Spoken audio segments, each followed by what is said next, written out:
dear beloved, Boss Mike Cervera.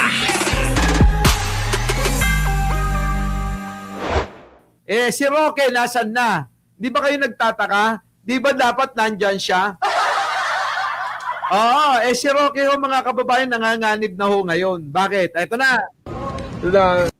Eto na ho, mga kababayan, si Melvin Matibag, ang bagong NBI Director. Mga kababayan, ay nako, pakinggan nyo ho yung pahayag nito na talagang hindi tatantanan si Harry Roque. At saka yung tatlong itlog na nagpakalat ng peking medical report.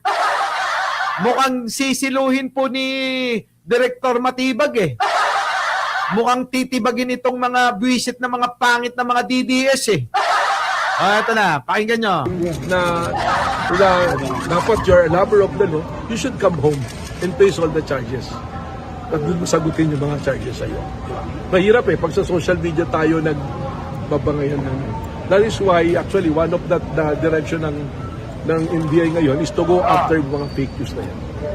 Pero di ba napabalita dati that the Interpol is after him? I have to check kung hindi ko pa alam yung mga red notice and all, but since nandito ako. Narinig nyo yun, mga kababayan? Yung mga fake news peddler daw? Yayariin yayariin ni Melvin Matibag, mga kababayan. Mukhang delikado sila, mga kababayan, dito ha. Mukhang magpapakitang gilas ito. Oo. Pero don't get me wrong, hindi naman ako magsisiro sa kanya dahil doon sa ganun. Actually, I don't want to be distracted doon sa kanya. Di ba? Everybody will be treated the same. Ang bureau is not for one person or one group only. That is for everybody. We have to protect the people. Protector tayo ng tao dapat. Yari kayo dyan. So I will not be speaking politically kagaya nung ini-interview ko na PDP laban. Dahil I'm wearing a different hat now. I have to protect everyone. Including the rights of Secretary Harry Roque. Nako! Yayariin na ho yan. Maliwanag ho yan. Yayariin niya si Harry Roque. Eto, matindi. Alam nyo talagang bagong-bagong balita kanina. Sana inuna nga natin Nako, mga kababayan ko, manginginig ang karat ni Sara Duterte dito. Sigurado, mga kababayan, mukhang binubugbog na ni Sara yung sarili niya. Mukhang sinasaktan na naman ni Sara yung sarili niya. Robredo in Malacanang, sabi rito, look, former Vice President and now Camarines Sur, Naga City Mayor Leni Robredo arrives at the Malacanang Palace on Monday! Yari! Mukhang mga kababayan, meron tong pupuntahan Naamoy nyo ba? Naamoy nyo ba? Naamoy nyo? Diba? Nako, sabi ng mga DDS, sabi, kain suka daw yung mga loyalista. Mga utot nyo, bago kayo magsalita ng ganyan, tanungin nyo muna si Sara kung nabasted siya kay Leni Robredo. Naunang nanligaw si Sara Duterte kay Leni Robredo. Sorry na lang kayo kasi binasted,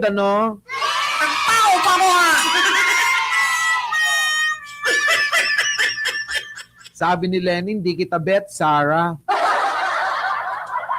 Paano naman ako magbabay sa'yo? Mas matalino ako sa'yo, gaga. Diba? Alam ka namang mag-vice naman si Leni kay Sara. Mga kababayan ko, si Sara nililigawan si Leni. Ngayon, mga kababayan, parang iba na yung nangyayari. Si Leni na ho yung pumupunta ng Malacanang Parang amoy na natin to Parang may malaking mangyayari na pagkaka-unipink Eto ang totoong uniteam. Yung dating mga magkagalit, talagang magkasama na. Ayaw nyo ba nun? nang matuldukan ng issue ng hinanakit ng bawat isa, ito pong Pink Lawan, Dilawan at si Pangulong Bongbong Marcos ay magkaisa na. Diba? O ano sabi rito? O ulitin natin. O yung mga DDS, wala, iiyak na lang kayo rito. Grabe yan mga kababayan, napakalakas. Tapos na ang eleksyon pag nagtandem si Pangulong Bongbong at saka po si Leni Robredo. Oh, mga kababayan ko. Biruin yung mga kababayan ko si Sara, todo na yung pangangampanya.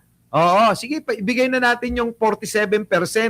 Samantalang si Leni, 27% yung latest na survey mga kababayan ko, wala pang sinasabing tatakbo siya at hindi pa nangangampanya at hindi pa sinusuportan ni Pangulong Bongbong Marcos. Nakaw! Paano na pag nag-combine yung taga-suporta ng kakamping at ng mga loyalista? Nakaw! Aray ko po! Wala na mga kababayan. Oo, tuloy-tuloy na lang na iiyak yung mga DDS na tanga. Basa! Robredo in Malacanang, aray ko. Look! Former Vice President and now Camarines Sur Naga City Mayor Leni Robredo arrives at the Malacanang Palace on Monday, February 23 for the launching of bagong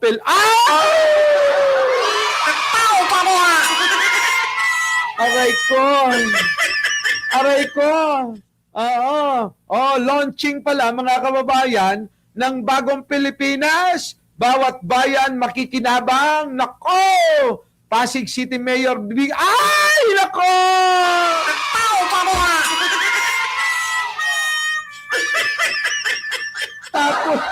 Tapos susuporta pa si Biko. Yari kayo. Mga kababayan ko, Biko Soto, malinis na tao. Leni Robredo, malinis na tao. Sara Duterte, bobo. Sara Duterte, magnanakaw. Sara Duterte, mamumugot ng ulo.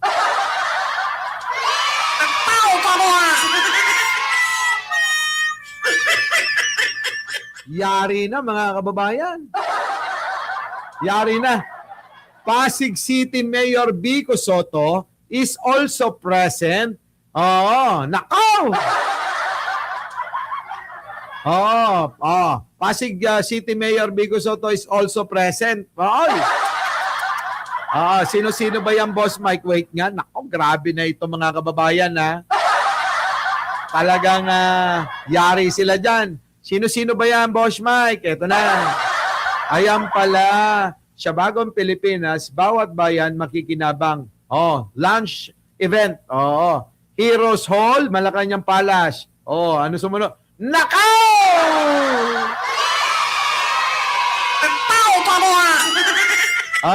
Ayan na. Si Leni Robredo kasama si DILG. Former DILG Secretary. Benhar Abalos. Nako po, mga kababayan ko. Ayan! Si Biko, mga kababayan, At saka, etong si, Mayor ng San Juan. Grabe na ito. Ibang klase, mga kababayan ko. Biko Soto. Tapos, etong Mayor ng San Juan. Tapos, si Leni. Yari kayo dyan. Yari kayo talaga dyan.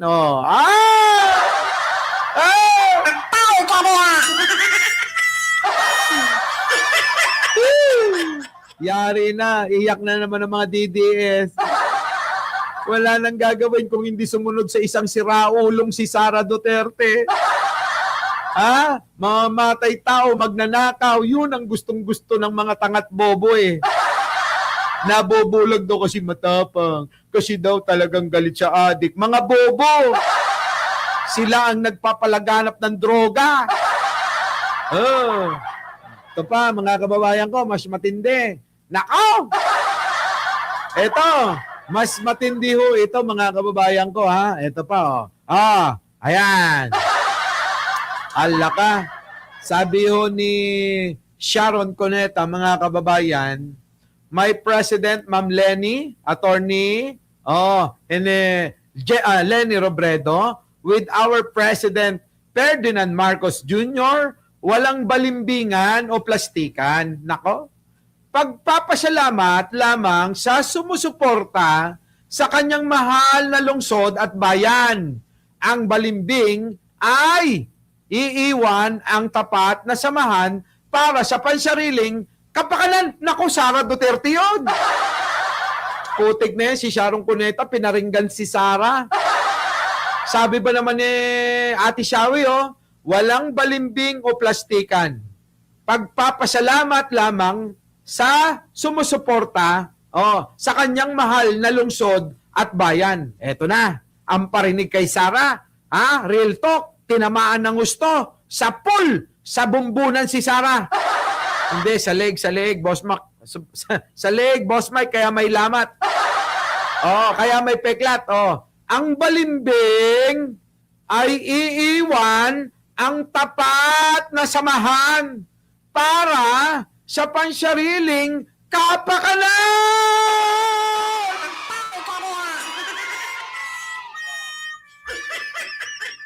Sara, ikaw na ikaw yan! Grabe si Ate Shawi! Ginulpi! Ay! Grabe, no, mga kababayan. Ito pa, meron pang pahabol. Intense talaga, mga kababayan. Matapos sabihin, ang balimbing ay iiwan ang tapat na samahan para sa pansariling kapakanan. Si Sara Duterte yan, walang duda. Ang nagmamalasakit ay lalagay sa tama. Kita nyo? Ang nagmamalasakit ay lalagay sa tama. Lalo na kapag na-traidor at higit lalo kung para sa kapakanan ng taong bayan. Utik na yan, ano? Ang plastic ay lahat kinakaibigan para sa sariling kapakanakan.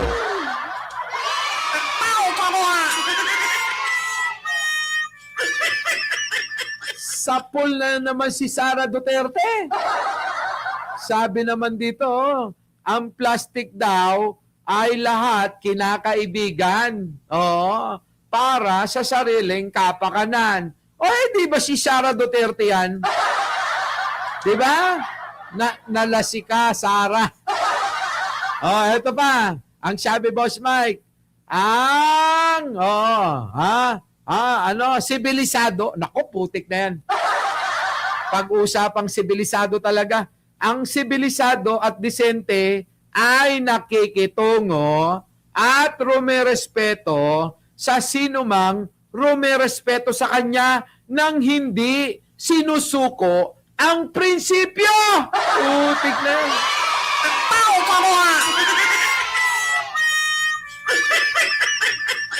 Matindi tong binitawan ni Sharon Cuneta na to, ha? Let the President do his job. God bless the Philippines. Kita nyo, mga kababayan ko. Ha? Di ba? Di ba, Aro Llames? Grabe, no? Matindi, mga kababayan to. Ginulpi ng husto ni Ate Shawi si Sara Duterte dyan. Sinapol po eh. Halos lahat po ng sinabi dyan ni Ate Shawi ay ang tinutumbok si Sara Duterte. May duda pa ba kayo dyan? Halatang halata na ho yung mga linyahan. Kulang na lang ho, isang pal sa mukha ni Sara Duterte yan. Grabe, no? Mga kababayan ka, no? Tindi talaga. So paano, mga kababayan ko? Sana'y nag-enjoy kayo. Parang bitin na naman tayo, ano? Anyway, mga kababayan ko, magkita-kita po tayo mamayang gabi. Muli, ako po ang inyong lingkod, Mike Cervera po, laging nagsasabing, mahalin po natin ang ating kapwa, pagdasal po natin lagi ang ating kapwa, mga kababayan. At wag na wag nyo hong kakalimutan na mag-like, mag-share, at mag-subscribe dito po sa ating channel. sapagkat malaking bagay daw po yan na makakatulong sa ating algorithm. Para po hindi lang ho kayo yung nakakapanood at hindi lang po kayo yung masaya. Sabi nga nila, share yung kasiyahan. Hindi ho sinasarili lang. Ang sinasarili po yung asawa at syota lang. Pero yung kasiyahan, binabahagi po sa mga malulungkot yan. Kaya kung naging masaya kayo dito, ibahagi nyo na yan.